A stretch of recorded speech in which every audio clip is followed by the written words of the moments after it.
নমস্কার বন্ধুরা, আজ আমি চলে এসেছি একটি ট্র্যাডিশনাল নতুন রেসিপি নিয়ে। তো আজকে আমি বানাবো শুক্তো। আমরা বাঙালিরা শুক্তোটা খুব পছন্দ করি, আর বাড়িতে অতিথি আসলে শুক্তো থেকে চাটনি লাঞ্চে রাখতেই হবে। তো চলুন দেখি কিভাবে বানানো যায় এই শুক্তো। তো দেখুন, আমি সমস্ত সবজিগুলো কেটে নিয়ে এসেছি।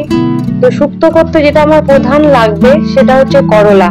তো এখানে আমি করলা কেটে নিয়েছি, তার সাথে নিয়েছি বেগুন, ঝিঙে, পেঁপে, আলু, কলা, আর নিয়েছি এখানে ডাঁটা, আর নিয়েছি কিছুটা বড়ি। আমি এখানে অল্প পরিমাণ বড়ি নিয়েছি, আপনারা চাইলে বেশি পরিমাণে বড়ি নিতে পারেন। আর এদিকে আমি দেখুন কড়াই বসিয়ে দিয়েছি। কড়াইটা আমার গরমও হয়ে গেছে। কড়াইয়ের মধ্যে আমি দিয়ে দিলাম সর্ষের তেল।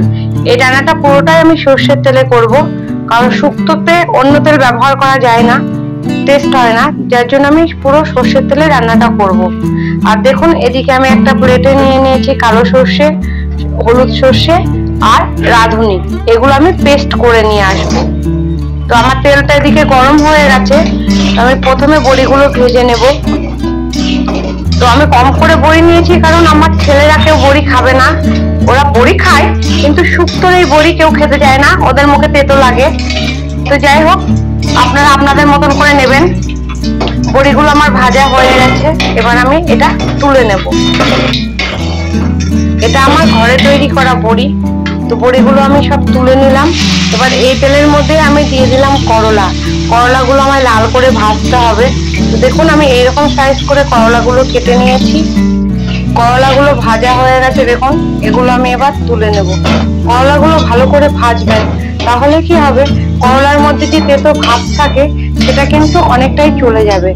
করলাটা ভাজার উপরে ডিপেন্ড করে তেতো ভাবটা। তো যাই হোক, এই তেলের মধ্যে আমি দিয়ে দিচ্ছি বেগুন। বেগুনগুলো লাল লাল করে ভেজে নিতে হবে। বেগুনগুলো আমি সব দিয়ে দিলাম। শুক্তোর সবজিগুলো চেষ্টা করবেন প্রায় একই রকম সাইজ করে কাটতে। দেখুন আমার বেগুনগুলো প্রায় করলার মতনই সাইজ করে কেটেছি। তো বেগুনগুলো আমার ভাজা হয়ে গেছে, এবার আমি বেগুনগুলো সব তুলে নিলাম। তো দেখুন এই তেলের মধ্যে আমি দিয়ে দিলাম একটা শুকনো লঙ্কা, একটা তেজপাতা, আর দিয়ে দেব 5 ফোড়ন, আর দিয়ে দেব সর্ষে, আর আমি দিয়ে দেব রাঁধুনি। এগুলো আমি তেলের ওপরে একটু ভেজে নেব। এবার আমি এর মধ্যে দিয়ে দিলাম আলু। আলুগুলো আমি লাল লাল করে ভেজে নেব। দেখুন এক্ষেত্রে একটা কথা বলার আছে, যে সবজিগুলো একটু দেরি করে সেদ্ধ হয় সেগুলোই কিন্তু আগে দেবেন। তো আমি এখানে আলুটা আগে দিয়েছি, এরপরে আমি দিয়ে দেব পেঁপে। পেঁপেটাও সেদ্ধ হতে সময় নেয়, ওই জন্য আমি পেঁপেটা আলুর পরেই দিয়ে দিলাম। দেখুন আমি পেঁপেটা পাতলা পাতলা করেই কেটেছি। তো এবার আমি এটা একটু নাড়িয়ে ঢাকা দিয়ে দেব। ঢাকা দিয়ে ভাজলে সবজিগুলো খুব তাড়াতাড়ি সেদ্ধ হয়ে যায়, এই জন্যই আর কি আমি ঢেকে দিয়েছি। তো দেখুন আমি ঢাকনাটা খুলে নিয়েছি, এবার একটু নাড়িয়ে নিলাম। এবার আমি দিয়ে দেব বাকি সবজিগুলো। তো দেখুন আমি বাকি সবজিগুলো সব দিয়ে দিলাম। এবার একটু নাড়িয়ে নেব। এবার আমি এর মধ্যে দিয়ে দিব হলুদের গুঁড়ো। এবার আমি দিয়ে দিলাম নুন। আপনারা আপনাদের পরিমাণ বুঝে দেবেন। তো আমি এখানে টেস্ট অনুযায়ী নুন দিয়ে দিলাম। আপনারা চাইলে কিন্তু এতে আরো কিছু সবজি অ্যাড করতে পারেন। তো শীতের সময় হলে আমি সিমটা ব্যবহার করি, তো এখন তো গরম, সিমটা আমি বাজারে পাইনি আর কি। শীতের সময় তো আমি এর মধ্যে মূলও দিই, আমার ঠাকুমা দেখতাম এর মধ্যে মূলো ব্যবহার করতো। তো যাই হোক, আমি এটা নাড়া দিয়ে একটু ঢাকা দিয়ে দিলাম। তো দেখুন কিছুক্ষণ পরে আমি আবার ঢাকনাটা খুলে নিচ্ছি, আবার একটু নাড়িয়ে নিচ্ছি। এটা আমি এভাবে ঢাকা দিয়ে দিয়ে ভেজে নেব। দেখুন বেশ কিছুক্ষণ পর আমি আবারও ঢাকনাটা খুলে নিলাম। সবজিগুলো প্রায় আমার অনেকটাই সেদ্ধ হয়ে গেছে। এবার আমি দিয়ে দেব যে সর্ষে আর রাঁধুনির পেস্টটা করেছিলাম সেই পেস্টটা। তো এর মধ্যে ছিল আমার 2 রকমের সর্ষে আর রাঁধুনি। তো এটা দিয়ে আমি একটু ভালো করে কষিয়ে নেব। এবার আমি এর মধ্যে দিয়ে দেব আদা বাটা। তো আদা বাটা দিয়েও আমি একটু ভালো করে এটা কষিয়ে নেব। এবার আমি এর মধ্যে দিয়ে দেব দুধ। আমি এই রান্নাটায় এতটুকু জল ব্যবহার করব না, পুরো রান্নাটাই আমি দুধে করব। তো দেখুন দুধটা আমি দিয়ে দিলাম। এটা একটু নেড়ে আমি ভাজা বড়িগুলো এর মধ্যে দিয়ে দিলাম। তো দেখুন বড়িগুলো আমি ভালো করে দুধের মধ্যে চুবিয়ে দিলাম।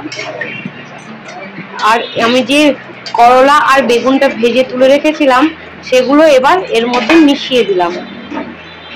আপনারা যেরকম গ্রেভি রাখতে চান সেই রকমই দুধ ব্যবহার করবেন।